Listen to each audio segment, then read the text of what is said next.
Mario. Oh, la précision de ce tir. Ayotte à Bilodeau. Bilodeau qui est seul devant le gardien. Il va un tir et le but! Gabriel Bilodeau! Alexandre Vivant! Bonsoir les jeux de la semaine! Mais quel arrêt de la part de Claude Descasements! Le laver. La feinte, le tir et le but! 3-20. De l'autre côté, oui, il est bon! Et voilà! L'Assurantiel est champion!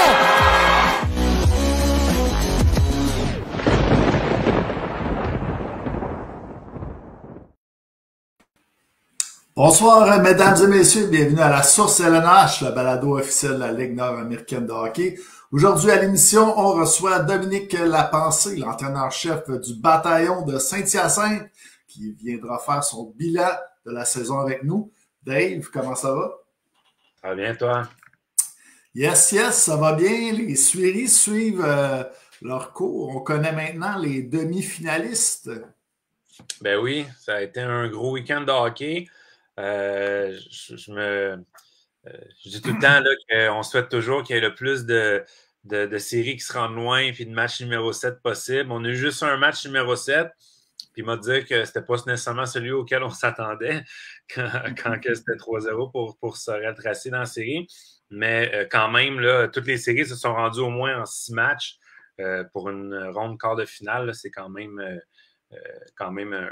dans le fond, impressionnant. Puis de voir que toutes les équipes, ça a tout été des séries là, chaudement disputées. Là. C'était le fun. Ça a donné du bon hockey, c'est certain. On va pouvoir en discuter avec notre invité également, le bataillon, là, je crois que de leur côté, il a bien cru là, avec la victoire lors du match 3 et 4. Les pétroliers sont revenus là, fort au match 5, là, puis ont finalement remporté là, en 6 parties.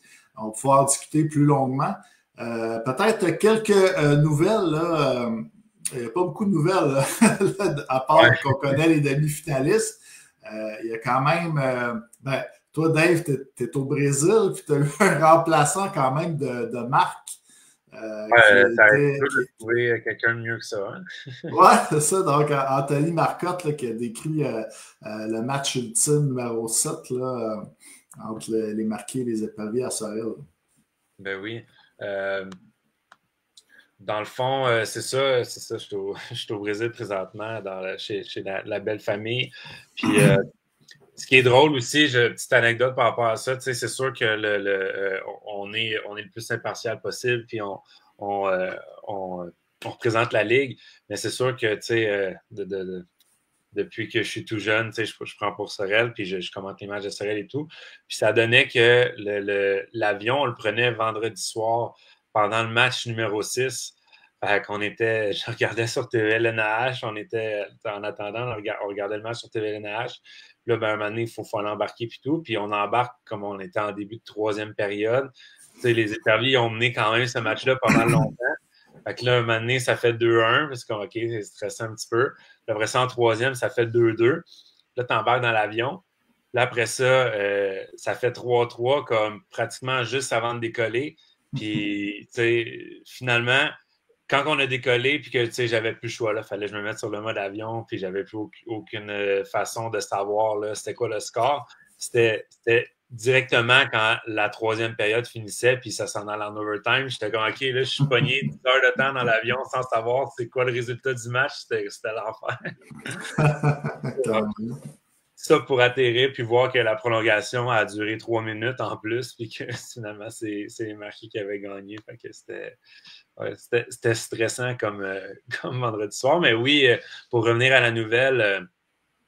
justement, mon collègue Kevin Lusignan, Sorel Tracy, qui a trouvé un remplaçant digne de ce nom, Anthony Marcotte, là, la voix du Rocket de Laval de BPM Sport, là, qui est venu faire le match pour on fait de notre mieux, je pense, ceux qui commentent les matchs sur TVLNH, moi, personnellement, je pense à cœur, puis j'essaie de faire du mieux que je peux, mais quand on entend ça... Des fois, j'écoutais le match, je me dis, Colin, j'ai des croûtes à manger par rapport à Anthony Marcotte. Mais ouais, c'était super le fun de voir qu'il peut venir. Puis je pense que ça a rajouté une petite couche de plus. Puis j'imagine aussi pour ceux qui écoutaient le match, probablement aussi de Jonquière, ça va être le fun là, d'avoir quelqu'un aussi, une voix connue, dans le fond, dans le domaine du hockey québécois, justement, là, faire le match. Ouais. Puis c'était pas la première fois qu'il venait. Je pense que là, peut-être 3 ans, il était venu, Anthony, pour une partie qui était contre le Cool FM de Saint-Georges, si je ne m'abuse, parce que je me souviens qu'il y avait eu un vidéo là, d'une bataille entre Dave Hamel et Gaby Rock, puis que la description était également assez, je ne sais pas comment dire, enthousiaste. Ouais. Ben, je me rappelle parce que j'étais là, ce match-là, puis je me rappelle que, dans le fond, Anthony Marcotte, qui est un bon ami de, justement, Kevin Lusignan, qui fait les matchs avec moi à Sorel-Tracy. Puis, dans le fond, il était venu voir le match tout bonnement, puis Kevin, il avait demandé, il avait fait la deuxième période, dans le fond. Il avait dit, ça tenterait-tu de venir commenter? Puis je pense, le maître combat, c'était peut-être en première période, mais je me rappelle que quand le combat est arrivé, Anthony Marcotte, qui quand même connaît la Ligue nord-américaine depuis longtemps, il suit le hockey pas mal tout ce qui se fait au Québec là, depuis longtemps. Puis, un combat quand même, Gaby Rock, Dave Hamel, c'est quand même des tops là, dans notre ligue. Fait que Kevin lui avait laissé l'honneur là, de pouvoir décrire ce combat-là. Je pense qu'il avait bien aimé ça. C'était quand même c'était le fun. Cette fois-ci, il a décrit le match au complet. Donc, si vous ne l'avez pas... vous ne l'avez pas vu ou entendu, c'est toujours disponible là, sur TVLNH. Où, on va espérer peut-être que le match gratuit de la semaine, ce soit celui-là. Oui, également. Puis sinon, il y a les faits saillants aussi qui devraient sortir demain. Là, il y en a un qui est sorti, là, par exemple, un fait saillant, je pense. Oui, dans le fond, le but gagnant. Oui, le but gagnant, excuse-moi. Good. Puis sinon, peut-être une autre petite nouvelle. Là, du côté de nos équipes, on est quand même été conservateurs en ce 1er avril, pas sur les poissons d'avril. Il y a le Cool FM de Saint-Georges qui a annoncé que William Breton va porter une grille blanche là, pour la prochaine saison pour pouvoir avoir une chance d'avoir le trophée du joueur gentilhomme. Donc, Joël Thériault, on se souvient, avait un casque rose. William Breton va avoir la grille blanche. Je dis ça comme ça. Le bâton rose, c'est le bâton rose, pas le casque rose. Bâton rose. Mais avec une grille complète. avec le bâton rose. Good. Donc, peut-être dire quelques salutations avant d'aller avec notre invité, Jean-Paul Veilleux, qui dit bonsoir les boys. Aïe aïe, le Cool FM. En effet, quand même un coup dur pour le Cool FM, là, après avoir terminé premier cette saison. Kevin Cloutier a d'ailleurs fait une petite entrevue là, pour faire son bilan. On pourrait peut-être en discuter un petit peu plus tard là, après notre entrevue. Dave Beaulieu qui dit wow, allô, qui aime les 3L? Donc, un fan de 3L. On se pose Céline Gilbert, salut les boys. Jérôme Lévesque qui dit bonsoir, messieurs. Dave en mode vacancier dans un pays du Sud. Et Danny qui nous demande si on lui a pas fait trop honte avec sa promo de lutte. Donc, je ne sais pas si tu l'avais envoyé. Là. Non, je n'ai pas reçu, Colin. Toi, tu t'en avais parlé à toi, j'imagine, tu l'as reçu? Ouais, petite vidéo d'action. C'était bien. Ouais. Kim qui nous dit salut. Pierre-Luc Légaré qui dit c'est stressant. Richard Poirier, LNH, une ligue accessible et proche des gens. Kim, justement, demande si ça va être le match gratuit de la semaine. Donc, j'ai eu une bonne intuition. Stéphane Snopey qui dit go pétrolier. Stéphane Dubé qui dit salut les boys. Et Christopher qui dit ton Internet a l'air d'être mieux au Brésil. Je pense qu'il avait remarqué que dans les dernières semaines, tu avais de la misère avec ton Internet dans ton coin. Ouais. Good. Donc, yes. On va y aller avec notre invité. Il y a déjà des questions là, dans le chat. Donc, Dominique Lapensée, entraîneur-chef du bataillon. Comment ça va, Dom? Yes. Ça va super bien, vous autres, les gars? Yes. Ça va bien. Tu t'es remis là, de la dure défaite là, en série contre les Pétroliers? Oh, oui. Samedi, c'était pas tant jasant, mais rendu au mardi, on a avalé la pilule, si on veut, puis on est déjà en préparation pour la saison prochaine.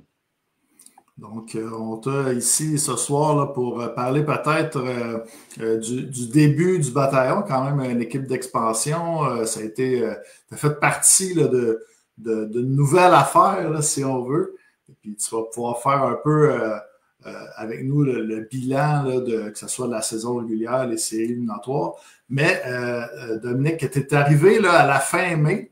Tu as été nommé entraîneur-chef. Tu es arrivé avec, en même temps que Martin Larivière, là, un petit peu juste avant le repêchage de la Ligue. Donc, peut-être là, dire d'entrée de jeu, pour toi qui est de la région mascoutaine en plus, de t'en venir ici, là, ça a dû être un beau défi pour toi. Oui. Moi, je connaissais Guillaume un petit peu dans le passé pour avoir coaché contre lui, Midget 3, quand il était au Riverain. Tu étais avec assistant entraîneur avec les Gaulois. Coach, avec les Gaulois, exactement. Fait que, ça s'est fait quand même très bien avec l'arrivée aussi de Martin qui est venu avec nous. Mais ce qui m'a vraiment comment je pourrais dire, surpris, mettons, si on veut, c'est que Guillaume et Maxime ils ont embarqué dans ça à temps plein. À temps plein, tout de suite, quand on est arrivé, il y avait déjà des listes de joueurs, il y avait déjà des centaines de games de regarder avec qu'est-ce que tu penses d'un tel, qu'est-ce que tu penses d'un tel, on s'en va où, qu'est-ce qu'on a besoin, selon vous autres, sur quoi qu'on bâtit. Fait que, tu sais, on est arrivé déjà, il y avait déjà les deux mains dedans, vraiment, vraiment beaucoup. Fait que juste de fil en aiguille, on a mis un petit peu la main à la pâte, puis on s'est drafté une liste, on a ciblé certains joueurs, on a ciblé certains besoins qu'on voulait avoir rapidement dans les deux repêchages, si on veut, puis ça a fini quand même relativement bien avec la liste qu'on avait déjà établie avant le repêchage d'expansion qu'on a eu. C'était très bien. Je pense que c'était nommé le 28 mai, puis le repêchage, c'était quelque chose comme le 6 juin. Donc, quand même, pas tant de temps que ça. Là, Non, puis cette année, ma femme avait organisé un 40e anniversaire. Et puis, c'était la fin de semaine du draft universel. Ah, ouais. Fait que ça faisait comme 2-3 fois qu'elle me parlait, là, tu sais, t'as-tu quelque chose cette semaine-là? Puis, un moment donné, il y a eu les dates n'étaient pas fixées à 100% là, pour le draft, c'était quelle date, etc. Fait que pour un moment donné, elle a été obligée d'appeler Guillaume puis Maxime puis expliquer la situation. Ça faisait 1 an qu'elle avait booké un voyage à Vegas, fait que avec des amis. Fait que j'ai manqué le draft. J'ai manqué le draft. Je les suivais à distance avec les gars. Fait qu'on a bien ri là-dessus, tu sais, l'arrivée du coach la première année, puis il manque le draft. Fait que je me suis fait un petit peu écœurer par les gars, mais c'était correct, ça a bien passé, c'était pour une bonne cause. Ben, pendant la saison, justement, avant l'entrevue, tu me disais que tu t'es absenté pour un voyage. Ça l'a bien été également pour l'équipe, puis ça a bien été quand même au draft. Oui, c'est ça. Je l'avais mentionné à Guillaume pour le voyage. C'était un voyage, ça faisait plus d'1 an qu'on avait réservé avec ma femme un safari de 20 quelques jours en Afrique. Puis ça tombait durant la saison. Fait que après ça, quand j'ai annoncé, quand un peu eux autres m'ont même annoncé que j'avais un voyage organisé pour mon 40e, j'ai fait comme moi. Première année, manque le draft, manque 4 games, part 3 semaines. C'est une bonne première année pour le coach du bataillon, mettons. Mais pour toi, là, parlons-en un peu du draft. Ça a quand même été mouvementé. Quand même, vous avez changé votre premier choix total pour aller chercher Philippe Hudon. Vous avez seulement David. Louis Marcotte aussi. Plusieurs échanges. Ça, dans le repêchage universel, j'ai vu qu'il y avait David Richer en 8e ronde, là, mais la plupart des mouvements, ça a été des échanges. Ouais. Puis une moitié, puis l'autre moitié, c'était des joueurs là, qui venaient du draft d'expansion, dans le fond. Ouais. Nous, on avait quelques discussions, puis tu sais, pour être bien honnête avec vous, là, année 1, on voulait mettre un produit qui était quand même potable sur la glace, puis s'assurer d'avoir un bon fanbase en partant, puis avoir de l'engouement à l'aréna. Fait que tu sais, quand tu fais un draft, peut-être que tu en as 2, 3, maximum 4 des fois, là, si tu une bonne année chanceuse qui rentre dans ton line-up cette année-là. Puis nous, on avait ciblé quelques joueurs qui étaient intéressants pour nous, quelques joueurs qui voulaient venir jouer dans la région, certains joueurs de la région qui pouvaient être bons pour nous. Fait qu'on a décidé d'aller dans cette optique-là. Puis honnêtement, je pense pas qu'on s'est trompé. On a rentré du leadership, on a rentré des années d'expérience dans la ligue. Fait que pour nous, ça a été des bons moves à faire là, pour le repêchage. Jérôme Lévesque là, qui demande comment Zachary Gravel a attiré l'attention de l'organisation. Ben, on avait, tu sais, quand on a regardé les listes, on avait des joueurs disponibles à gauche et à droite. Tu sais, on avait entendu parler de Zach de son année d'enseignant 3A. Moi, puis la Rousseau, on avait coaché contre lui quand il était avec le bataillon. Il y avait pas les bataillons, les bâtisseurs.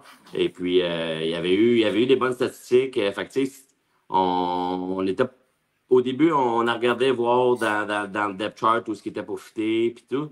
Puis on s'est dit, tu sais, je pense qu'un gars comme ça, avec de la fougue, un patin, je pense, plus haut que la normale, avec un bon lancier, était pour fitter dans le pattern qu'on est en train de bâtir. Puis finalement, je pense qu'on s'est pas trompé parce que je pense que demain matin, j'échangerais Zach Gravel. Je pense qu'il n'y a plus grand monde qui me parlerait du bataillon à l'épicerie un mardi soir. Là, on s'entend. Là. Ça a été un fan favorite. Ça a été super bon pour nous. Ouais. Même les fans des autres équipes portaient des perruques blondes. Là. Oh, il a fait parler de lui, mettons, on va dire ça de même. Mais je pense que c'est ce que ça prend. Ça en prend un ou deux par équipe, je pense, pour amener le monde proche des joueurs. Puis, tu sais, Zach, il a un super grand cœur, donne beaucoup aux partisans avec les jeunes, signe au moins minimum 1 heure d'autographe avant puis après les matchs avec des photos et tout. Fait que il a bien fité dans le lot là, pour année 1 avec le bataillon. Oui, pour l'avoir reçu au podcast plus tôt cette saison, là, on a vu justement qu'il prenait ça très à cœur là, de faire partie du bataillon. On l'a vu aussi avec son post sur les réseaux sociaux après l'élimination, là, comme quoi il a dit que c'était sa plus belle année de hockey là, à vie, puis qu'il avait hâte pour le futur à Saint-Hyacinthe. Je voulais savoir, par contre, est-ce que ça a été un peu un apprivoisement? Parce que moi, je me rappelle, le premier match pré-saison à Sorel-Tracy, il se fait sortir 5 minutes agresseur. Est-ce qu'il y a eu un petit talk avec par la suite? Parce que ça a commencé raide un peu. Ouais, je peux dire qu'on a eu plusieurs talks cette année. Puis, non, mais tu sais, c'est, comment je peux dire, en tant qu'entraîneur, je pense que c'est une fois de temps en temps de tirer sa corde qui est obligé de donner un coup de pied au cul, mettons, si on veut, tu sais. Fait que, on a juste, je pense, ajouté des choses avec Zach, de se faire comprendre qu'il était pas mal plus utile sur la glace que dans le banc des punitions puis des matchs suspendus, mais ce qu'il y a dans lui, tu trouves pas ça à tous les coins de rue sur des joueurs de hockey. Fait que, c'est de dégager, est-ce que cette année, il était pas chanceux à certaines occasions? Je vais dire oui. Il a même été suspendu lorsqu'il faisait pas grand-chose, mettons. Fait que c'est juste de se gager dans tout ça, mais Zach va faire partie des bataillons encore longtemps. C'est le type de joueur typique de notre ligue qu'on a besoin d'en avoir un puis un autre pour justement mettre de l'engouement, créer des rivalités avec des équipes adverses, créer des liens avec les partisans, avec le peuple de Saint-Hyacinthe et de la région. Fait que c'est vraiment ça qu'on a visé vraiment juste dans Zach Gravel cette saison. Un autre gros échange, David l'a dit, Loïc Marcotte là, qui s'est amené après avoir été MVP la saison d'avant. Parle-nous de ton capitaine. Ben, tu sais, moi, Lou, j'ai coaché contre lui, je ne le connaissais pas du tout. Puis on a eu des pourparlers avec le staff, là, moi, Guillaume, Max, puis Martin. Puis on s'était dit qu'il y avait de la graine de capitaine dans lui. Puis il y avait l'idée des groupes avant aujourd'hui. Fait qu'on s'était dit, regarde, tant qu'à choisir des joueurs qu'on ne sait pas où, ça vient-tu pas, mais on s'était dit, regarde, on va y aller avec Lou, ça va être notre capitaine, le premier capitaine de l'histoire. Puis Il a joué du bon hockey pour nous cette saison. Il était capable de rallier les troupes. Tu sais, en saison 1, là, pour nous, là, juste mettre un peu en perspective, là, 2 semaines avant le camp, pas de chambre d'hockey à l'Arena. Ah ouais? Ouais, ça a été un petit peu compliqué avec la ville, mais tu sais, ça s'est réglé par la suite. Mais on n'avait pas de place pour laisser l'équipement au début. On laissait tous les équipements, après ça, promener, pas de laveuse sécheuse. On voyage, tu sais, nous, on a une commandite de Ford, on voyage avec des pick-up, fait qu'on voyage pas nécessairement avec des autobus ou des vannes que les gars ont à la maison toute la semaine comme certaines équipes. Fait que, tu sais, il y avait beaucoup d'années 1, des thérapeutes de première saison. Des impondérables. Oui, exactement, tu sais, puis je pense que les gars ont bien roulé avec ça, puis tu sais, je pense que Lou a bien dirigé la chambre de ce côté-là, parce que, tu sais, des athlètes, c'est quand même, ils disent qu'ils sont forts mentalement, mais c'est pas tout le temps le cas. Fait que, c'est facile après ça de blâmer sur des situations, mais il a fait une crime de bon job avec nous. On avait des bâtons qui ont été fournis toute l'année. Si des nouveaux bâtons sont testés, est-ce qu'ils sont plus fragiles que d'autres? Certaines situations, oui. Fait que année 1, c'est vraiment de tout mettre ça en branle. Puis Louis qui a fait un travail merveilleux avec nous, passer les messages entre le staff puis la chambre et tout. Fait que je pense que ça a été un très bon choix pour nous. Dans le chat, on a Christopher Hull là, qui vante ta shape au gym, celle de Larry. Dit aussi que votre équipe a donné tout un show contre les pétroliers en série. Mais j'aimerais que tu me parles un petit peu là, de l'identité là, que l'équipe voulait avoir. Là. De l'extérieur, on dit que c'est une équipe qui est quand même fatigante, là, le bataillon, mais il n'y a jamais personne du bataillon qui est venu nous dire, nous autres, on veut avoir une équipe de même. C'est quoi l'identité du bataillon, finalement, après une saison? Ben, tu sais, nous, à la base, je pense que là, c'est vraiment cliché ce que je veux dire, mais on voulait vraiment s'assurer d'avoir des bons individus parce qu'on savait qu'année 1, c'était pour être difficile. On savait que, tu sais, sur le plan avec les installations qu'on avait, le transport, tout ce que j'ai nommé avant, fait qu'on voulait s'assurer d'avoir des bonnes personnes à la base. Puis au travers de ça, on s'est bâti une équipe que, on a un petit peu de chien dans le nez, un petit peu de chien dans le nez, un petit peu de chien dans le nez, puis vraiment, ça a collé un peu à ça. On s'était pas vraiment sur la glace, on voulait avoir des gars qui étaient travaillants. On voulait avoir des gars qui étaient présents day in, day out pour tous les joutes, puis se présenter, que ce soit sur la route ou que ce soit à la maison.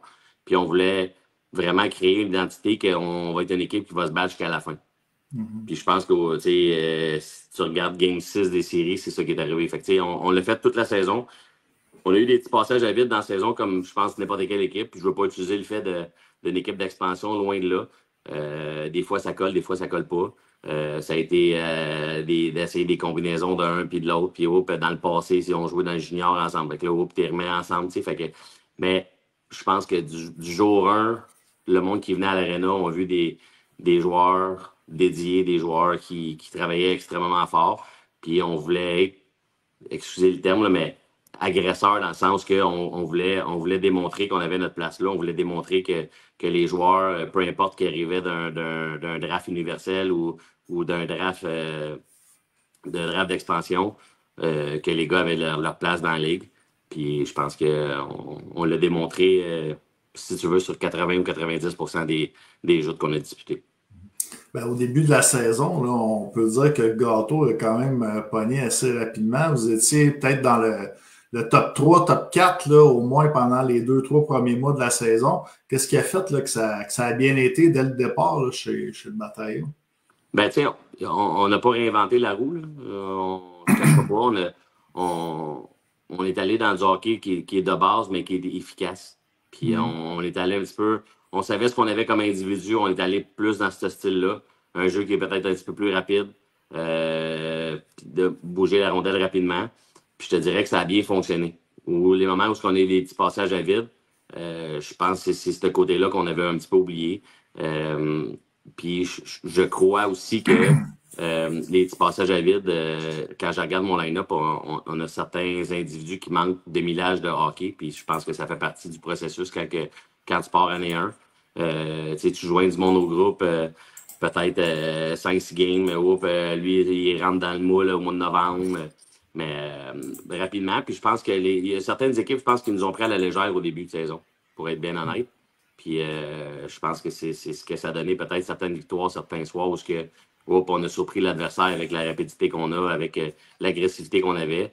Puis c'est ça qui nous a fait grimper au classement général rapidement en début de saison. Tu parlais un peu, on a parlé d'identité, là, vous êtes allé chercher, on a parlé de Zachary Gravel, mais il y a aussi des Nathan Hodgins, Sami Carbonneau. Puis il y a dans le chat, on demandait l'impact de Gabriel Verpass. C'est Stéphane Dubé ici qui demandait ça. Ben, tu sais, moi, Gab, je l'avais eu à Jonquière. Puis la première année qu'il est arrivé à Jonquière, il arrivait de la Côte. Puis honnêtement, j'avais dit à Bob, tu sais, je suis pas capable de le saisir, le gars. Tu sais, ça ne tente pas, ça ne tente pas. Tu sais. Gab, il est un peu le même, tu sais, un petit peu nonchalant, mettons, si on veut, mais grand impact dans la chambre. Un Cam légendaire comme défenseur. Puis, tu sais, on dirait ça fait 4000 games qu'il joue. Il n'a jamais sa panique, il est tout le temps calme, il rassure les boys. Puis je pense que quand il est arrivé la situation avec Jonquière, où l'école, c'était pas sûr s'il continuait ou ainsi de suite. Moi, j'avais dit l'école de police, là, je pense. Oui, exactement. Fait que, moi, j'avais dit au staff, moi, Gab, pour l'avoir coaché 2 ans, là, je suis persuadé que c'est un gars qui va jouer encore longtemps dans la ligue. Puis je pense sincèrement qu'on devrait prendre une chance avec ce gars-là. Puis, finalement, quand on l'a repêché, là, c'était les discussions avec quand est-ce qu'il rentrait à Nicolette, assis avec ça, etc. Puis il y avait 2 choix, soit qu'il rentrait en début de saison puis qu'il était pour être là dans les séries, ou qu'il rentrait en fin de saison puis qu'il n'était pas là dans les séries, mais était là au début de saison. Puis finalement, il est rentré en début de saison. Puis même là, il est venu au camp, il est venu la journée au camp, il a passé la journée au camp, ça a super bien été. Puis il m'a dit, je ferai pas de game hors concours, mais je vais être présent à Game 1 de la saison. Oups. Donc là, on s'est viré de bord. Fait que là, je fait au gars, je pense qu'on a fait un bon choix, sérieusement. Puis, avant sa blessure qui est arrivée dans le temps des fêtes, là, entre Noël et Jour de l'An, je pense qu'il en a joué 12 ou 13. Fait que, c'est 12 ou 13 games qu'on ne s'attendait pas vraiment. On s'attendait plus à l'avoir à la fin, là, mais avec Nicolette, petite blessure qu'il avait, il ne voulait pas aggraver. Puis, c'est très comprenable là, quand tu fais 2-3 ans d'études plus un 16 semaines à Nicolette, tu ne veux pas aller scraper ça sur une game de hockey. Puis, on comprenait la situation.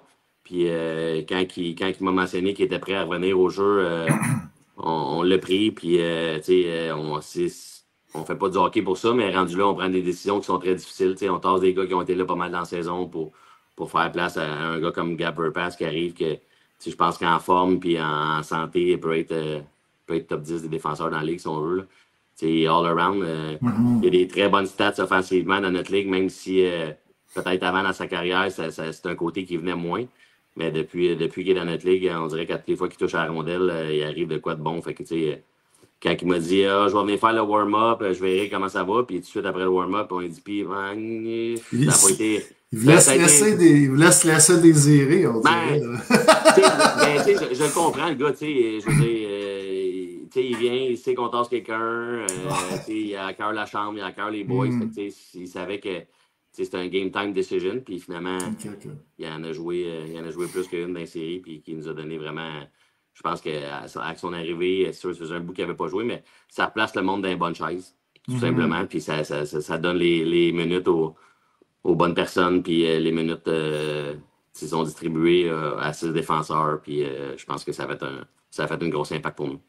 C'est quand même un gars qui est capable de faire tout sur la glace. Exactement, c'est un all-around pour ça, puis j'avais regardé ses stats à un moment donné parce que je trouvais qu'il amenait quand même de l'offensive quand je l'avais à Jonquière. Puis là, j'avais regardé ses stats, puis j'étais comme crime. Ça sort d'où? Honnêtement, pour vrai, tout ce qui touche, ça finit avec quelque chose. Puis il se prend tellement pas au sérieux que je pense que c'est ça qui fait que c'est sa force. Le monde, ils ont l'air de trouver il est nonchalant, mais très fort physiquement. Il joue physique, il a une bonne première passe, défensivement, des avantages numériques, il est excellent. Puis capable de trôner un powerplay en haut. Fait que pour nous, avoir un gars de même, si on peut dire le terme gratuit, je pense qu'on a pris une bonne décision avec Gab Verpass. Si on regarde les foules là, du côté du bataillon depuis dès le début de la saison, là, ça a été des bonnes foules. Je pense que vous avez fini autour de 1300 en moyenne. C'est quoi que, d'après toi, qui a été le succès là, au guichet là, de l'équipe? Ben, tu sais, on était un bout à faire une sacrée bonne fiche à la maison, puis terrible sur la route. Ah! Fait que Ça aide dans ce temps-là. Hein? Je pense que le monde se disait s'il voulait venir voir une victoire, il était mieux venir à Saint-Hyacinthe parce que c'est pas à Thetford ou à Rivière-du-Loup qu'il était pour en avoir une. Fait que ça, mais je pense aussi le fait de la manière qu'on jouait. Ça a toujours été des matchs qui étaient. Il n'y a pas eu beaucoup de matchs plates qu'on a joué cette saison qu'on se disait, c'était ordinaire à soir, mettons. T'sais. Fait que je pense que l'engouement de ça, c'est sûr que faut pas passer sous le silence Max et Guillaume au travers de ça, parce que je pense que ça a quand même un impact. Un marketing naturel. Ben oui, tu nommes Martin Larivière comme coach, comme propriétaire. OK, je veux dire, il y a un. Pour les gens de la Ligue qui le connaissent, exactement, c'est mais fun, du monde mais d'ailleurs. pour du nouveau monde. Il y a tout le temps comme un petit peu de hop, je vais y aller, mon gars voudrait se faire prendre une photo avec Maxime, hop, avec Guillaume. Les gars, ils ont été extraordinaires là-dessus pour vrai. Que ce soit après une défaite, que ce soit avant la game, après la game, surtout au début de la saison, avant que tout se place. J'ai vu Maxime et Guillaume avec des caisses de bière, des caisses de t-shirts, des cotons ouatés. Ils ont mis la main à la pâte. Puis les games qui étaient quand même plaisantes à regarder à Saint-Hyacinthe. Puis je pense que les gars ont compris un petit peu dans la chambre c'est quoi ça prenait pour avoir du monde dans l'aréna. Puis tranquillement, pas vite, d'aller prendre des photos avec les partisans, de se rendre proche des partisans. On avait toujours des porte-drapeaux du hockey mineur, des joueurs, des jeunes qui venaient. Les gars prenaient des photos avec. Les familles sont contentes de ça. Le brand était très bon. Je me rappelle pas, pour avoir coaché quand même une couple d'années dans la Ligue, là, avoir une année comme ça avec de la vente de marchandises, c'est incroyable. C'est incroyable. Là, les premières games à la maison, c'était des boîtes, puis des boîtes, puis des boîtes de stock. Là, on s'était dit, nous autres, à la blague, si on vend 5-6 000 piastres de stock, ça va être beau. Puis finalement, la première journée, plus de casquettes, plus de t-shirts, plus de coton ouaté. Ça a vraiment créé un engouement. Puis moi, je suis ici à Saint-Hyacinthe, ça fait 15 ans. Les Gaulois, les lauréats, il y a quand même du bon hockey pareil en ville. Mais c'est très, très rare que je vais me promener puis je vais voir quelqu'un avec un chandail des Gaulois. Une casquette des lauréats. C'est très rare qu'on voit ça. Puis là, cette saison, puis je savais, là, j'allais faire des commissions, là, je prenais un aller à l'épicerie, peu importe. Je voyais quelqu'un avec une casquette ou un coton ouaté des bataillons. Le monsieur passait ou la madame a passé, puis là, c'était comme le petit sourire en coin, puis genre, il va-tu me parler, tu penses? Fait que, là, je passais, un petit salut, un petit sourire, puis là, ça partait, grosse game hier, puis fait que, je pense que ça a été vraiment magique comme première saison. On ne pouvait pas demander mieux. On n'avait pas d'attente. On n'avait pas d'attente. Puis, je sais que le Seigneur 3, les dernières années à Saint-Hyacinthe, ça avait été un petit peu difficile. Fait que, est-ce que le monde avait été échaudé? C'est sûr que la première game, on s'était dit, s'il y a 12, 1300, 1500, on va être content.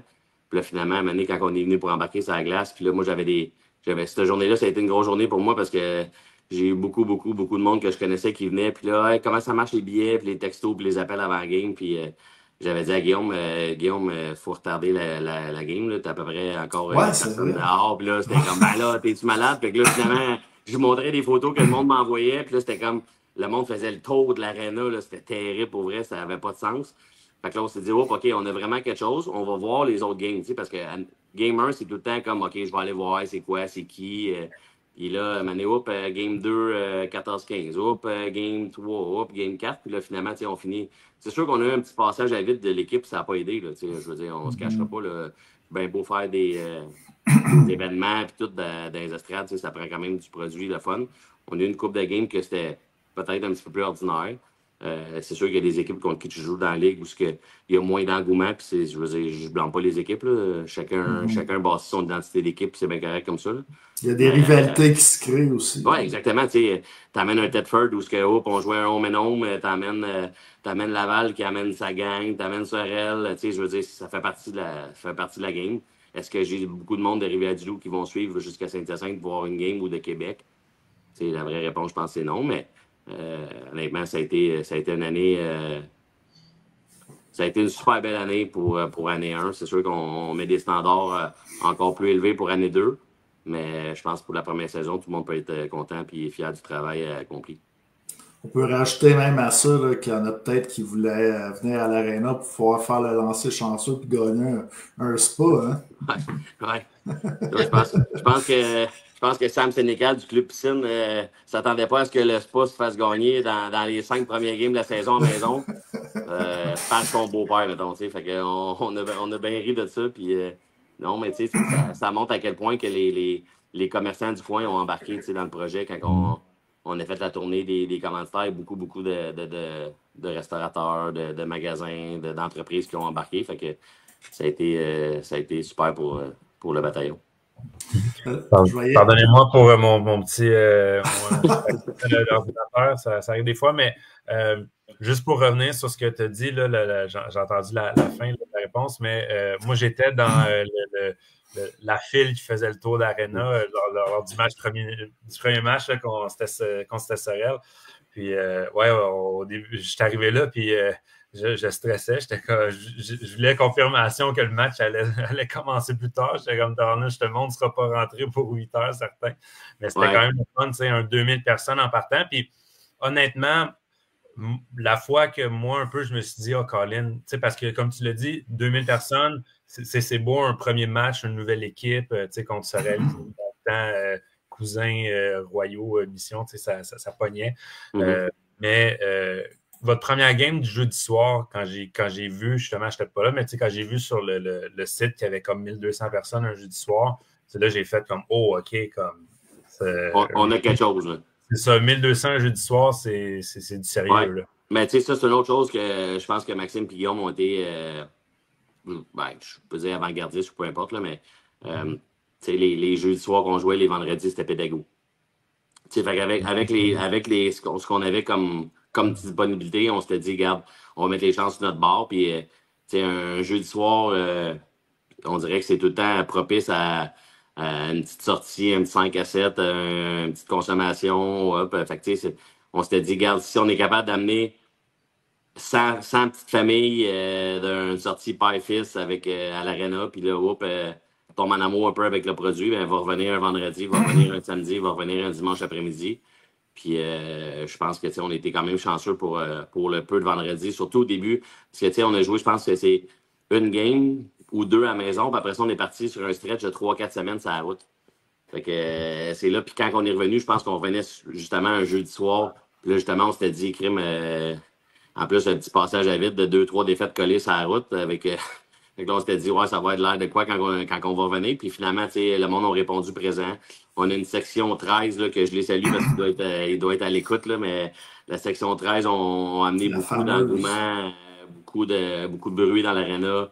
Dans les séries, ils faisaient des tailgates dehors et tout. Là, fait que ça prend du monde comme ça prend des gens passionnés pour suivre ces équipes-là. On a vu du monde venir à Thetford. On a embarqué des partisans avec nous pour aller à Québec. Fait que c'est vraiment super comme engouement ici à Saint-Hyacinthe pour la saison complète. Je vais te poser une question. Tu parlais de passage à vide. Dans une entrevue, Maxime Lapierre a dit que si ça commençait à aller mal, il allait peut-être sauter sa glace. Est-ce qu'à un moment donné, dans la saison, il a failli sauter sa glace? En tout cas, on veut savoir. Là. Je parlerai pas pour lui, là, mais c'est sûr qu'à l'intérieur, lui, même Guillaume, malgré les blessures, c'est des gars qui auraient tout fait. Là, on était sur le banc Game 6 à la maison quand le monde a commencé à rentrer dans l'aréna. Puis quand on faisait le warm-up, et Guy me dit, ouais, mettons, là, tu m'aurais demandé la semaine passée, je t'aurais dit non, là, mais à ce soir, j'aurais mis mes patins. Ça, c'est. On va peut-être réentendre un Guy, mais. Martin, ça m'a fait, là, quand il y a de l'engouement dans un match, quand il me dit tout le temps, tabarnak, j'en jouerai un autre. La vraie réponse, c'est sûr que c'est oui, mais là, je ne parlerai pas pour Martin, là, mais même Martin côté santé, là, mais je pense que ces gars-là ont toujours beaucoup à perdre. Malheureusement, là, puis là, je ne défends pas personne, mais je te donne un exemple, Maxime vient, puis des performances médiocres. Ben, le gars, il a joué 15 ans dans le show, il joué en Europe, il n'est pas capable de jouer dans la Ligue. Puis là, s'il score 40 goals dans la saison, on va dire, ben là, c'est normal, il a joué 10 ans dans le show, puis il a joué en Europe, il a joué partout. Fait que, on dirait qu'il n'y a comme pas de situation gagnante pour ce monde-là. Puis, s'il m'avait dit, hey, Doom, tu sais quoi, je me remets en forme, puis j'embarque, j'ai arrêté le premier à dire, OK, je te fais une place, puis embarque, mais On verra dans le futur. Je sais pas si la porte est fermée ou quoi que ce soit. J'ai pas eu. On niaise beaucoup, mais des vraies discussions sincères, puis on n'a pas eu beaucoup à ce sujet-là, mais les gars. Des fois, c'est juste une petite craque là, pour voir des fois, la réaction de l'autre. La petite craque, je te dirais que. Je dirais pas les réponses qui viennent après, là, mais des fois, les gars, ils ont le couteau entre les dents, surtout après des défaites. Moi, je dis ça de même, mais ils ont un collaborateur de la Poche Bleue qu'on voit régulièrement qui est encore en série puis qui n'a pas fini de jouer cette année à Québec.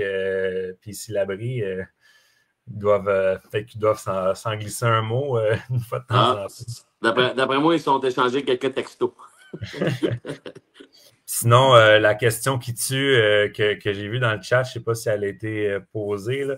Mais justement, là, mettons que tu as besoin d'un joueur à rentrer dans le line-up, ça serait Maxime Lapierre ou Guillaume Latendresse? Okay. Vous voulez vraiment que je perde ma job année 1, là? C'est deux joueurs complètement différents.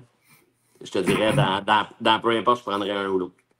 Le premier qui me dirait qu'il embarque, je l'embarquerais. Je pense que Maxime, ça serait peut-être plus son jeu sur 200 pieds, plus que Guillaume, mais au bout de la ligne, je pense que les deux seraient capables de sortir leur épingle du jeu dans ce calibre-là à 100%. Puis je suis même pas inquiète là, pour les avoir vu jouer. Je suis zéro inquiète que ça donnerait de quoi de bien. Mais est-ce que ça serait bon pour nous? La vraie réponse est oui. Est-ce que ça serait vraiment bon pour eux? Je pense pas, au bout de la ligne. Sinon, ici, Maxime Veilleux qui dit retour de Larry, puis je m'achète un chandail du bataillon. Donc, ouais, Max, je pense que tu peux acheter un chandail du bataillon, mais je pense pas que le retour à Larry, ça va être pour les prochaines années. Je pense qu'il fait bien l'arrière du banc avec ses souliers et ses suits tout flashy. Là, je pense que ça fait bien son affaire.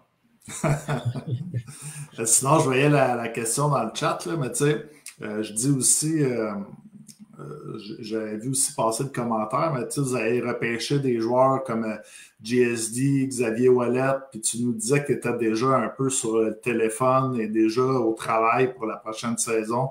Est-ce que sans nous dire des noms, là, mais est-ce que vous préparez des grosses surprises là, pour la suite des choses? Ben, tu sais, le but d'une équipe, c'est tout le temps se garder à l'affût des décisions des gars d'année en année. Tu sais, puis des fois, il y a certains joueurs qui, à un moment donné, on dirait qu'ils répondent plus ou qui sont comme un petit peu tannés, si on veut utiliser le terme, qu'on les harcèle. Mais tu sais, on a quand même une planif à faire pour nous, pour savoir qu'est-ce qui rentre. Tu sais, puis savoir les côtés position, côté attaquant, défenseur, qu'est-ce qu'on fait, on rentre dessus, on rentre pas, on change-tu beaucoup, on change pas beaucoup, qu'est-ce qui est disponible, on repêche cette année. Fait que tu sais, oui, on a fait quelques long shots parce que je pense que des placements, ça en prend. Est-ce que le fait que Guillaume et Maxime connaissent beaucoup de joueurs qui jouent encore professionnels ou qui ont joué professionnel aide? La vraie réponse, c'est oui. Puis, tu sais, pour nous, c'est sûr que pour nous, on va essayer de sortir un lapin de notre sac à toutes les années, ça c'est sûr et certain. Ça c'est sûr et certain qu'on va essayer de sortir le joueur qui va faire la différence. Est-ce que ça va rentrer cet été? J'ose espérer que oui. On est déjà en pourparlers pour savoir un petit peu le plan des gars. T'sais, les saisons viennent de finir. Si quelqu'un m'appellerait pour me demander des choses déjà pour l'année prochaine, peut-être que aussi je le trouverais gossant, puis peut-être que mes réponses seraient secs un peu, mais je pense que les gars ils ont beaucoup de respect pour Maxime et Guillaume, puis même moi, puis même Martin qui contacte beaucoup de joueurs. Fait que oui, on espère rentrer 2-3 joueurs qui vont faire la différence, que ce soit sur les repêchages, que ce soit sur nos listes, que ce soit peu importe, mais le but, c'est qu'on rentre tout le temps un joueur d'impact, 1 ou 2 joueurs d'impact à toutes les saisons. C'est le but qu'on veut se mettre pour le bataillon. Il y a une question dans le chat, là, Jonathan Francis Fortin qui demande j'ai vu. Ah, ok, non, c'est pas ça que je pensais. Mais j'ai vu la question si Guillaume Gélina allait, on l'a vu là, à la fin de la saison, allait être avec l'équipe sur une base plus régulière. Il est venu dans l'entourage de l'équipe un petit peu avant de partir quand il s'est fait opérer en début de saison. Il était venu faire son tour. Puis, nous, dans ces situations-là, on veut pas être trop achalant. On parle, on offre, on dit ce qu'on a comme produit. Les gars, c'est un jour de prendre leurs décisions après. Est-ce que c'est quelque chose dans un avenir approché? On travaille fort. C'est sûr qu'un défenseur de ce calibre-là, je veux dire, on pourrait pas... on dira pas non là-dessus. Là. On s'entend là-dessus. Fait que c'est sûr que pour nous, ça serait très bienvenu pour notre équipe, on se cachera pas. Mais on verra voir qu'est-ce que ça donne dans le futur. Éric Giard qui demandait un update sur Raphaël Bussière s'il va être de retour. A joué 4 parties avec l'équipe cette année. Ouais, Raph, des petits problèmes personnels durant le début de la saison, puis a décidé de se concentrer sur ces choses à lui, puis c'est bien correct, puis on l'a supporté du mieux qu'on pouvait dans ces événements-là. On a eu des pourparlers vers le milieu de saison, après, je te dirais. Un petit peu manque de temps avec le travail puis la famille, fait que on verra voir au courant de l'été qu'est-ce que ça va donner avec Raphaël.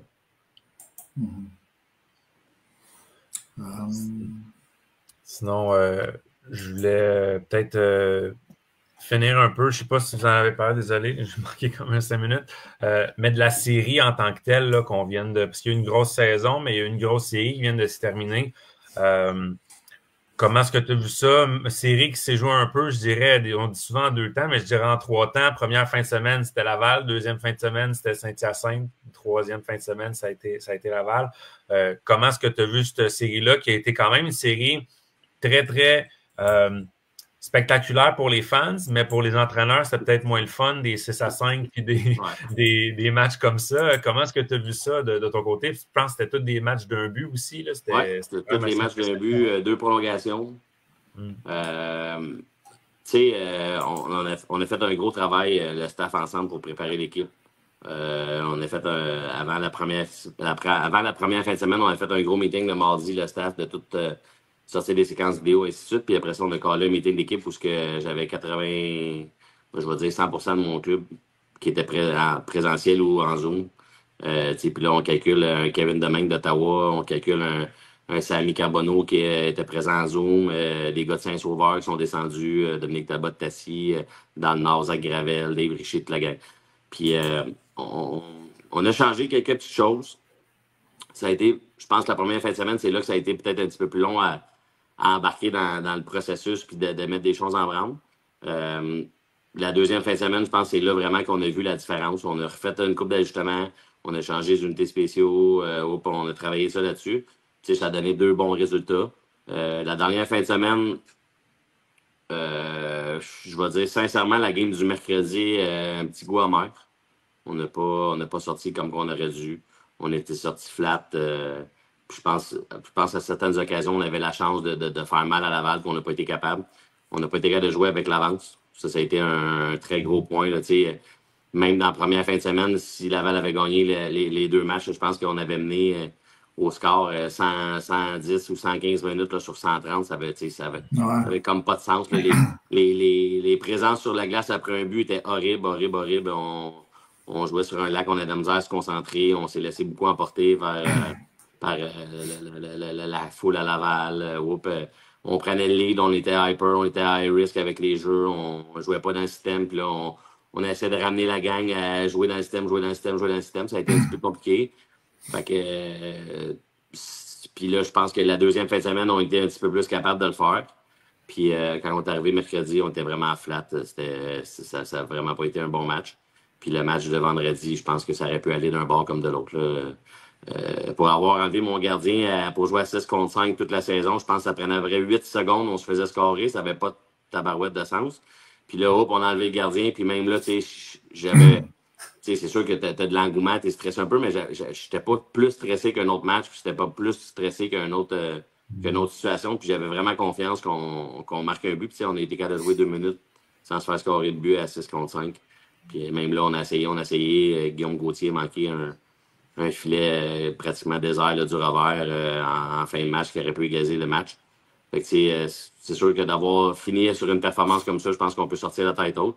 Ça a été une série, je pense, pour les partisans extraordinaire. Mais pour les entraîneurs, peut-être un petit peu moins. Tu m'aurais dit, je vais scorer 26 goals ou 27 goals. Là, je ne sais pas combien on a scoré en 6 games. Je t'aurais dit, je pense pas. Mais si tu m'aurais dit, tu vas en accorder 35, je t'aurais dit, je te crée pas non plus.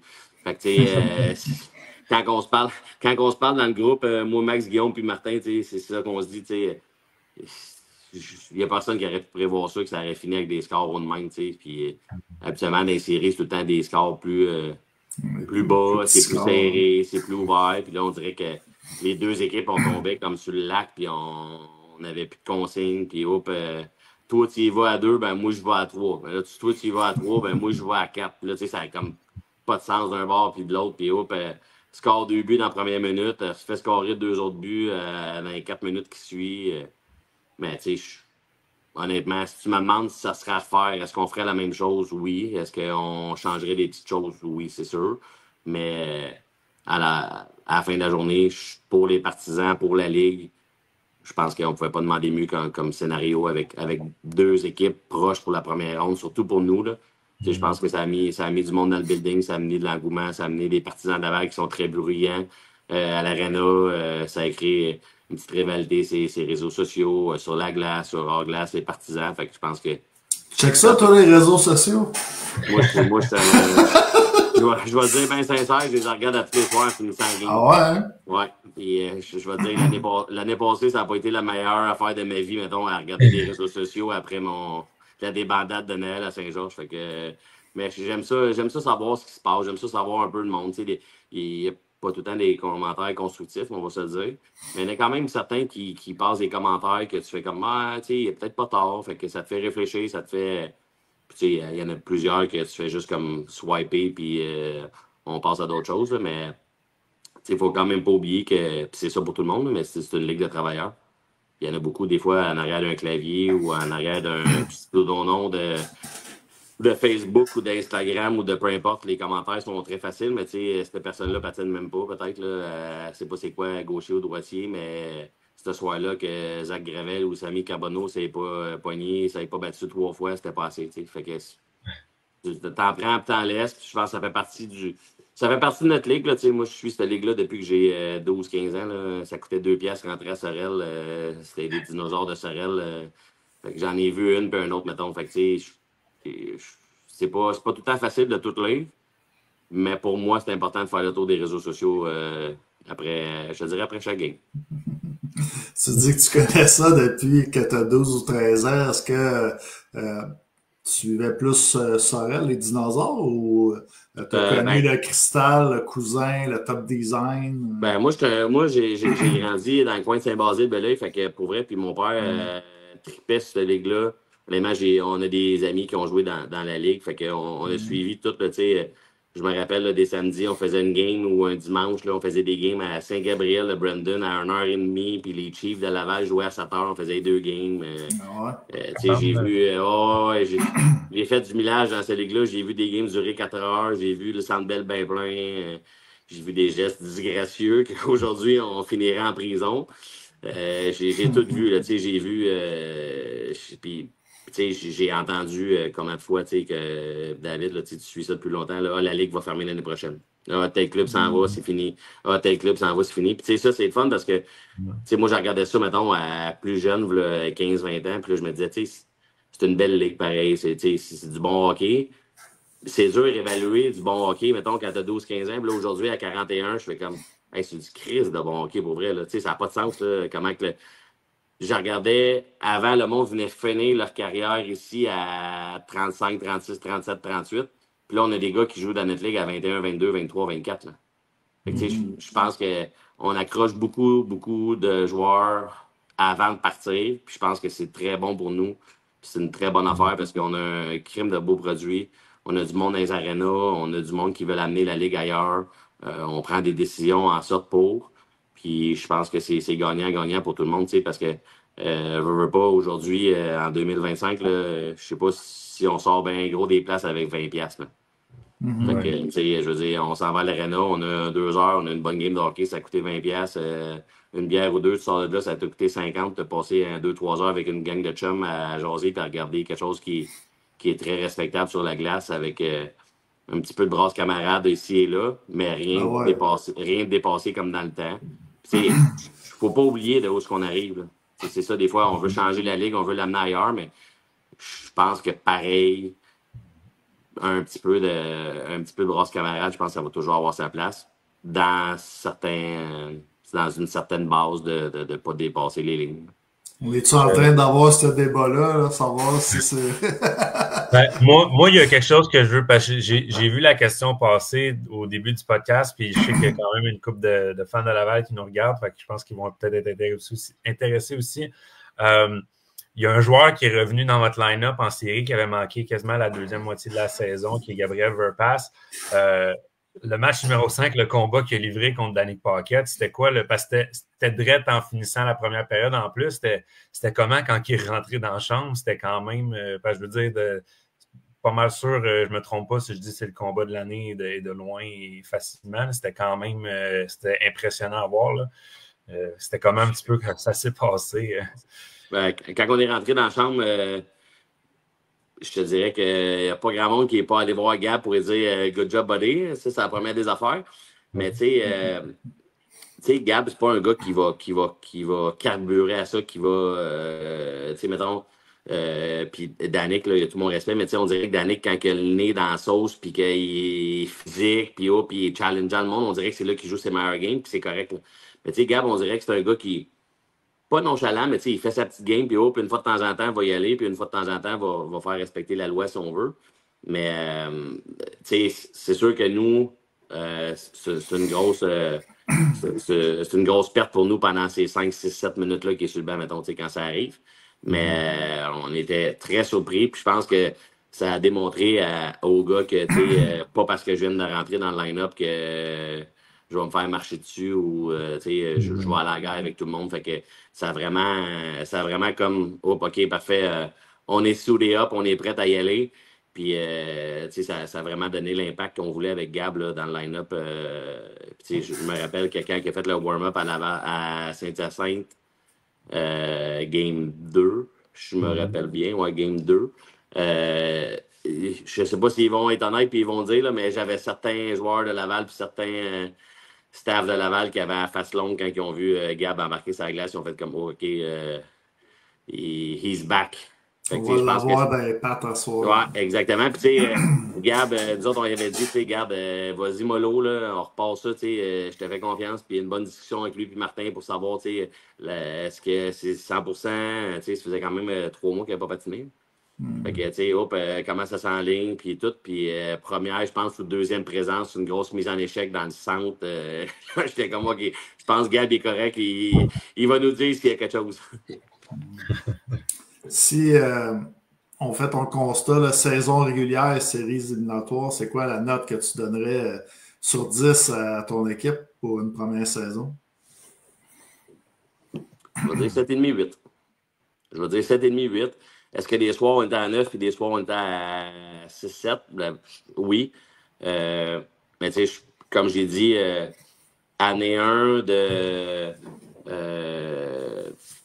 de tester des équipements, des thérapeutes, des trainers, tout. C'était vraiment année 1 de tout. Je pense qu'on a été quand même très bons dans tout ça. Il y a des soirs où ça a moins pogné, mais je regarde des équipes, ça fait 25 ans qu'ils sont dans la ligue, puis il y a des soirs où ça pogne un peu moins. Mais je pense que la plupart du temps, on a joué dans notre identité, qu'on voulait être agresseur, on voulait être dans la face du monde, on voulait montrer qu'on avait notre place là. Malheureusement, est-ce que ça a fini un petit peu tôt? Peut-être. Est-ce qu'on méritait mieux? Peut-être aussi. Mais je pense que ça aurait pu aller d'un bord comme de l'autre.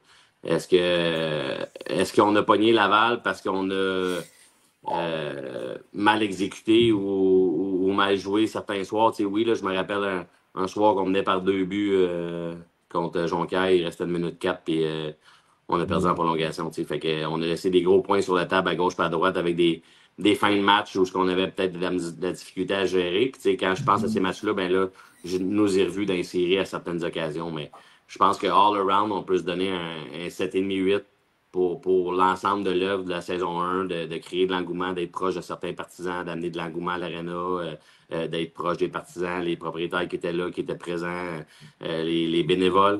On les oublie souvent, là, mais ça prend des bénévoles pour faire marcher un club de hockey. J'ai du monde. Moi, le vendredi, j'arrive à l'aréna vers midi 1h parce que je veux me préparer, je vais être dans ma bulle. le travail dans la semaine prend beaucoup de place. Fait que j'essaie de faire le petit vide un peu avant que le hockey commence. Puis j'ai déjà des bénévoles qui sont là en train de placer des tables à l'entrée, qui sont en train de placer notre chambre, sont en train. Fait que je pense que année 1, on ne peut pas être plus satisfait que ça de la saison du bataillon. Good. Dave, est-ce que tu as d'autres questions? Non, mais ça faisait un peu le tour de ce que je voulais voir. Je pense que c'est un super beau constat pour le bataillon puis la Ligue aussi, là, de voir justement là, que c'est... je pense que c'est unanime. Les avis sont unanimes pour dire que le retour à Saint-Hyacinthe, c'est une bonne chose pour la Ligue puis qu'il s'est bien fait. Là. Oui, tu sais, je pense que géographiquement parlant, c'est quand même une belle ville qui est quand même bien située. On va à Québec, des fois le monde ne croit pas à ça, là, mais nous, aller au pont de Québec, là, c'est 1h40. C'est pas la fin du monde. Là. On va à Thetford, ça prend 2 heures. Là, oui, le tunnel pour aller à Laval, ça reste que c'est le tunnel. Là. Ça peut prendre 1 heure comme 2 heures et demie. Je peux te confirmer que la première fin de semaine à Laval, le tunnel fermé pour retourner à la maison, c'était passé par Champlain quand tu restes à Saint-Hyacinthe, c'est pas dans le même coin. Là, mais ça fait que peut-être qu'une autre équipe serait rajouterait et on pourrait faire vraiment 2 divisions. Je pense que si tu me demandes mon avis, ce serait-tu mieux de couper un petit peu les dépenses? Je te donne un exemple, ça se fait dans le midget 3, ça se fait dans le midget Espoir, que j'ai coaché dans le passé. Une année, tu vas arriver à Duloup, il y a une année qui vient de chez vous. Une année, tu vas à Jonquière, une année qui vient de chez vous. Fait est-ce qu'on serait capable de couper des coûts de même? Oui. On serait capable de mettre de l'argent ailleurs puis de encore faire connaître le produit ou d'élever le produit d'une autre façon? Je pense que oui. Mais pour moi, pour un gars de la région, revenir à Saint-Hyacinthe, coacher à Saint-Hyacinthe, je pensais vraiment que c'était fini. Quand j'ai décidé de quitter le hockey à temps plein, je pensais vraiment que c'était fini. Puis je me suis dit, regarde, je vais vivre les années que j'ai à vivre, que ce soit à Jonquière, que ce soit à Saint-Georges, que ce soit peu importe dans la Ligue. C'est une ligue où je voulais y aller. J'arrive pas avec un background qui est typique des autres entraîneurs ou des dirigeants de cette ligue parce qu'ils ont tous pas mal joué au hockey ou ils ont pas mal joué dans la ligue ou peu importe. Mais moi, j'arrive d'un autre background qui fait que aujourd'hui, je suis super content puis de voir que le bataillon rayonne dans la ville. Je peux pas demander mieux là, de faire ça à côté de chez nous. Là. Je reste à 4 km de l'aréna. Ma compagnie est à Saint-Hyacinthe. Ma conjointe a une entreprise à Saint-Hyacinthe. C'est ce qui fait que c'est magique de pouvoir faire ça. Puis, Bob, dans le passé, me disait qu'à Jonquière, c'était difficile de faire ça chez eux, puis des commentaires, puis etc., etc. Je vais dire, pour année 1, je ne pouvais pas demander mieux. Est-ce qu'on serait assis dans 5 ans, puis je te dis que c'est aussi le fun de coacher à Saint-Hyacinthe? Je ne vais pas pouvoir te répondre. Faut que tu lâches les réseaux sociaux, là, Dan. Hein? Faut que tu lâches les réseaux sociaux. Non, mais ça à Bob aussi. On va prendre l'année 1, on verra les autres années, mais après ça, je pense que ce qui est important, c'est de continuer à amener un produit qui est bon sur la glace, d'amener la Ligue encore de higher expectations, excusez le terme en anglais là, mais d'amener ça à un autre niveau. Puis je pense qu'on a des gens qui sont très compétents dans plusieurs équipes à amener des idées, à amener de l'eau au moulin, puis de faire connaître ça. Mais pour vrai, ça fait un gars qui vend son produit, là, mais la Ligue nord-américaine, c'est une ligue à vraiment découvrir. Nous autres, on avait un gars des rangs universitaires, là, Vincent Milo-Ouellette, qui a dit OK, c'est vraiment quelque chose de bien. On a été traités comme des rois. Je pense là-dessus, Guillaume et Maxime, ils n'ont pas botché sur grand-chose là, pour que les gars se sentent bien, puis qu'ils se sentent à l'aise, puis qu'ils performent soir après soir. Fait que pour ceux qui ont pas, qui hésitent encore à adhérer à notre ligue, je pense qu'il ne faut pas oublier de où est-ce que ça vient, mais faut y aller à l'aréna, il faut voir ce que c'est, parce que je pense qu'y aller une fois, c'est peut-être l'adopter pour plusieurs parties, que ce soit n'importe quelle des villes qu'une équipe de hockey. En terminant, as-tu un mot de remerciement pour les fans de Saint-Hyacinthe?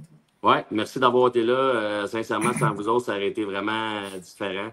On avait une section qui était particulière dans l'aréna, mais je pense qu'au-delà de ça, je pense qu'il y a beaucoup de monde qui ont embarqué, des entreprises qui ont embarqué, qui étaient à l'aréna, les commanditaires, les loges, ça a été magique. Puis j'espère on va faire 2-3 petites activités cet été pour pas que vous nous oubliez, pour que vous soyez là en septembre, mais j'espère que quand la saison va commencer, tout le monde va être de retour avec nous parce que ça a été une super belle saison cette année. Yes, sir, Dominique. Puis, tu as en terminant aussi Alexandre Picard là, qui voudrait qu'on souligne tes talents cachés de karaoké, qui a une couple de soirées que tu as tout donné. Fait que, Ouais, ça c'est dans mon ancienne vie, ça a de l'air, ça. Ah ouais? Ah ouais? Ouais. Pré-quarantaine. Hein? Pardon? Pré-quarantaine. Ouais, c'est ça. C'était 2-3 petites soirées qu'on s'est peut-être couché tard à Jonquière dans le temps avec M. Le Pic. Good. Yes, sir. Ben, Dominique, merci de ta présence sur le podcast ce soir. Félicitations pour cette première saison avec le Bataillon. Je pense que vous avez construit quelque chose qui est déjà gros, mais qui va grossir là, une année après l'autre. Yes, merci les gars de m'avoir reçu. Puis lâchez pas votre super bon travail. Vous faites partie de la gang qui font que le monde connaisse la Ligue puis qui se présente dans la zone arena. Fait que lâchez pas votre bon travail. Puis merci de m'avoir reçu encore. Bien sûr, Dom. Bonne soirée. Salut, bye bye. Merci beaucoup. Bye bye.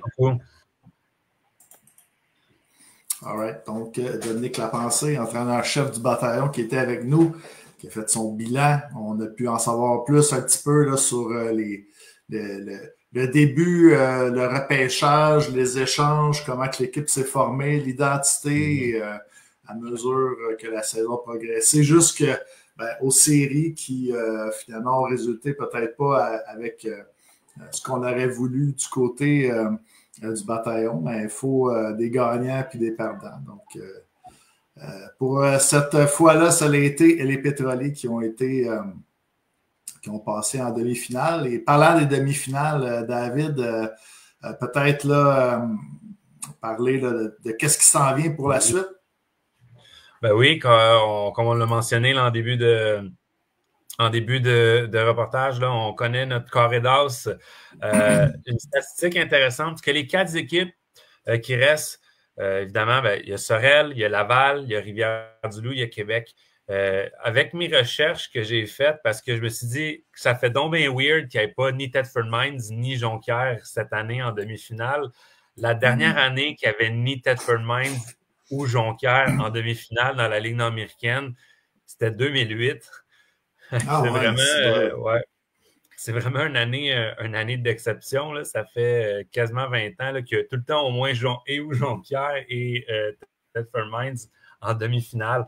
Donc, cette année, là, c'est ça un peu peut-être un air nouvelle. Parlant d'air nouvelle, ben, justement, le National de Québec qui ont causé la surprise. La 8e équipe qui bat la première en 6 matchs. Puis, tu sais, j'ai entendu Christian Deschaines dans l'entrevue qu'il a donnée après le match numéro 7, tu sais, pour un peu parler de la série qui s'en venait contre le National, les Éperviers qui ont joué contre le National.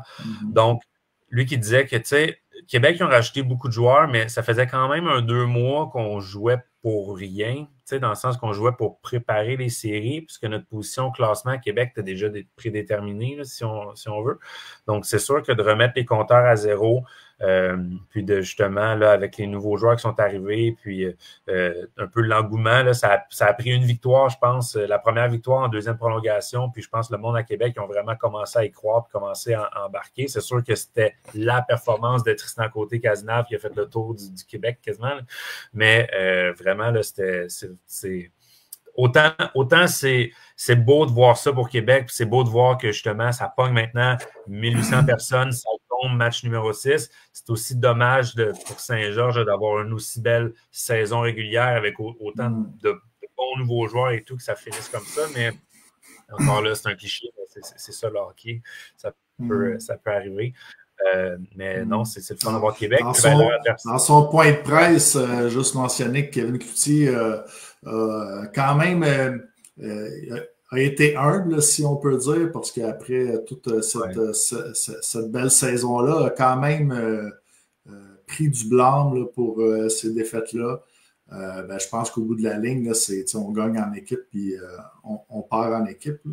Mais c'est toute une surprise quand même, là, si on regarde justement, tu l'as dit, première place contre la 8e. Ce n'est que partie remise. On parlait tu parles de nouvelle ère, là, qu'il n'y a pas les marquis et l'assurancier dans le carré d'as cette année. Là, mais Du côté du Cool FM, je pense qu'on est sur la bonne voie pour être là pendant plusieurs années, par exemple. Ah, c'est sûr qu'on a mis des bases cette année quand on voit le nouveau noyau de joueurs qui s'est amené. C'est les Leblanc, Chabot, Montmini. C'est la paix à défensive aussi qui est encore relativement jeune, là, qui est là, joueur local et tout. Je pense qu'on a quand même des très bonnes bases là, pour les prochaines années. Sinon, ben, ça mène aux adversaires du national, les Éperviers. Les Éperviers ont évité la catastrophe. Je pense que de se faire remonter 0-3 deux fois en dedans de 3 ans, ça... Je ne sais pas ce qui se serait passé à Sorel-Tracy, mais vraiment, ça aurait été tout un échec. Là, mais d'avoir réussi là, à gagner ce match-là, un match numéro 7 devant une grosse foule. C'était un match encore une fois serré. Je veux dire, Jonquière, même après que les Éperviers aient mené par 2 buts en 3e, n'ont jamais abandonné.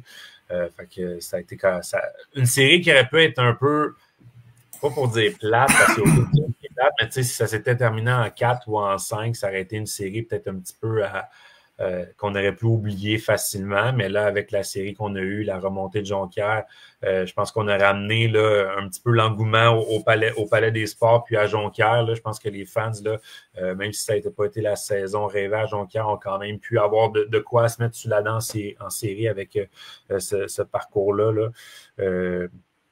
Même si ça s'est terminé malheureusement pour eux. Puis, du côté de Sorel-Tracy, ben, est-ce que l'équipe un peu va avoir appris de cette série-là ou est-ce que justement là, on va, est-ce que non, on va sortir de notre torpeur ou est-ce qu'on va avoir appris? Je pense que les 2 buts en avantage numérique dans le match numéro 7, ça a fait beaucoup de bien parce que l'avantage numérique, c'est un petit peu l'histoire des matchs 4-5-6 là, que les Éperviers avait perdu, qui n'avait pas réussi à marquer un avantage numérique.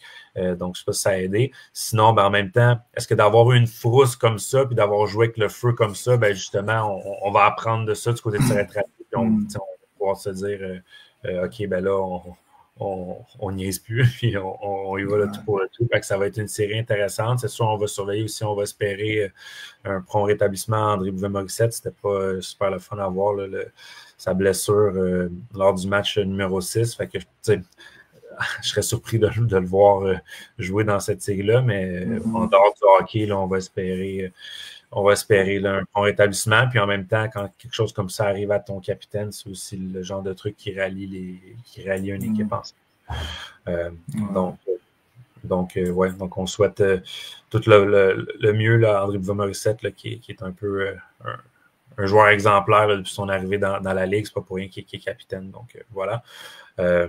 Sinon, ben, pour l'autre demi-finale, Laval, Rivière-du-Loup, une reprise de l'année dernière. Je pense que les fans des Pétroliers vont être contents d'avoir la chance de prendre leur revanche de l'année passée. Du côté de Laval, ben, on peut en revenir un peu, mais on en a parlé longuement avec Dominique Lapensée, mais que ça a été une série très, très, très serrée, très offensive. Je pense du côté de Laval, c'est un peu ça le style de jeu qu'il faut jouer pour avoir du succès par contre, parce que Laval, c'est une machine offensive, pas nécessairement les défensives qui peuvent être shut down comme les autres équipes. Fait que je pense que Laval est mieux servi à jouer des matchs de 4, 5, 6 buts que des matchs de 2-1 quand on regarde l'alignement. Donc, c'est sûr que je pense que on l'a vu, ça a bien servi à Laval. Ils ont gagné la série. Est-ce qu'ils vont être capables de faire la même chose comme contre Rivière-du-Loup avec 2 gardiens qui ont vraiment réussi à museler la Thetford Mines? Rivière-du-Loup, c'est une équipe aussi qui a accordé pas beaucoup de buts cette saison. 118, deuxième là, dans les équipes qui ont accordé le moins de buts après ça. Exact. Puis du côté de Rivière-du-Loup, ben, je pense que ça a été vraiment, là, la série, ça a été selon moi, un microcosme de leur saison. Les gardiens ont bien fait, on a limité les chances de marquer, puis l'attaque est venue de pas mal un peu tout le monde. On le sait, à Rivière-du-Loup, c'est vraiment par comité l'attaque. Les 4 lignes peuvent produire, les 4 lignes ont produit dans la première ronde. Donc, je pense que vraiment, c'est ça la recette du succès à Rivière-du-Loup qu'on a eu cette saison. On a gardé la même recette en première ronde contre Thetford Mines, ça a fonctionné. Fait que là, ça va être de voir laquelle des 2 équipes va pouvoir avoir le dessus sur l'autre avec le style de jeu qu'ils veulent jouer dans cette série-là. Avant que tu arrives, je parlais avec Dominique tantôt avant l'émission. Dans le fond, il me demandait que, d'après moi, qui allait gagner. Mais tu sais, rendu là, j'y ai dit, je le sais pas, c'est comme une boîte de surprise un peu. Là, les séries, on n'aurait peut-être pas pensé que l'Assurantia serait tombée. Je dis eux notamment, là, mais si on regarde les équipes qui restent, les pétroliers, dans les dernières années, ont été vraiment forts en saison, puis en série, ça avait moins bien été. Est-ce que cette année, justement, c'est leur année?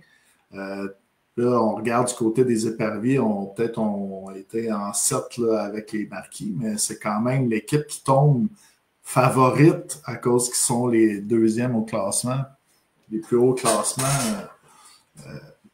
dans les équipes restantes. Si on regarde de l'autre côté, les 3L, on n'aurait pas pensé que l'année passée aurait été en finale. Cette année, sont dans le carré d'as. Puis si peut-être les 3L ont eu, peut-être au début de la saison, on a accumulé quelques défaites, là, mais on a vu quand même qu'à mesure que la saison a progressé, il y a des joueurs aussi qui se sont greffés en cours de route. Je pense qu'ils ont vraiment appris leur heure d'aller. Si on regarde le national, s'ils ont été capables de sortir l'équipe de première place, on peut dire qu'ils peuvent sortir n'importe qui. Fait que moi, je te dirais, bonne chance si tu veux mettre de l'argent mise au jeu là-dessus, parce que c'est pas mal tirer pratiquement un nom dans le chapeau. Ça va être les équipes qui vont travailler le plus fort sur la glace. Exact. Tu veux dire, il n'y avait pas personne qui avait pris Québec, dans le fond, dans le petit panel qu'on avait fait là, contre le Cool FM avant le début des séries. Pas personne qui avait pris Jonquière non plus, puis ça s'est rendu en 7 matchs. C'était partagé entre Rivière-du-Loup puis l'Assurantia. Il y avait juste Laval, je pense que c'était le monde avait vu pour Laval, mais encore là, ça a été une série serrée, fait que c'est sûr que un Sorel-Laval en finale, ça serait le fun, mais un Rivière-du-Loup-Québec aussi, ça serait quand même très, très intéressant d'avoir une finale là, plus dans le nord de la Ligue. Dans le coin de Québec, ouais. Exact, ouais, c'est ça, ce serait une finale en plus locale dans le coin de Québec. Fait que, non, je pense que toutes les combinaisons sont bonnes, puis ça commence vendredi. Aussi, petit point que je voulais parler aussi en termes de nouvelles. Les 2 premiers matchs de la série Sorel-Québec sont à Sorel et les matchs 3-4 sont à Québec à cause des disponibilités de l'aréna du Colisée-Cardin à Sorel. La fin de semaine, les matchs 3-4 n'étaient pas disponibles, donc c'est la solution qu'on a trouvée. C'est arrivé par le passé, en 2018, là, contre Thetford Mines en demi-finale, ça avait été le même setup, 1-2 à Sorel, 3-4 à Thetford Mines, donc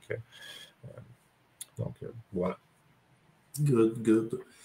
Donc, merci à tout le monde là, d'avoir été des nôtres. Quand même une bonne foule aujourd'hui. Il y avait du 120, 130 personnes par moment. Bataillon, ça marche à Saint-Hyacinthe. Ouais, ça marche. Puis d'ailleurs, on a eu un bon invité, là, Dominique Lapensée, mais je vois également son défenseur, Dominique Talbot-Tessier, qui vante ses talents d'orateur, donc dit qu'il a bien fait ça. Très articulé, le coach, donc pour reprendre ses mots.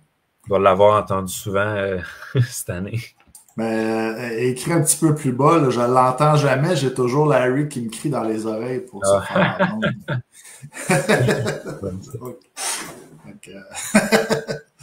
Super, donc là-dessus, merci à Dominique Lapensée, à tout le monde qui nous ont écoutés ce soir et souhaiter un bon voyage, Dave. On a des bons invités là, qui s'en viennent pour les prochaines semaines. Oui, c'est vrai, c'est déjà booké. C'est déjà booké, ça va être des légendes de la Ligue, là, donc des joueurs offensifs qui ont marqué l'histoire de la Ligue, là, qu'on va avoir dans les 2 prochaines semaines. On va vous laisser un petit suspense là-dessus. Vous pouvez prendre vos guesses. Donc, bon match, mesdames et messieurs, et faites attention à vous au retour à la maison. Au revoir.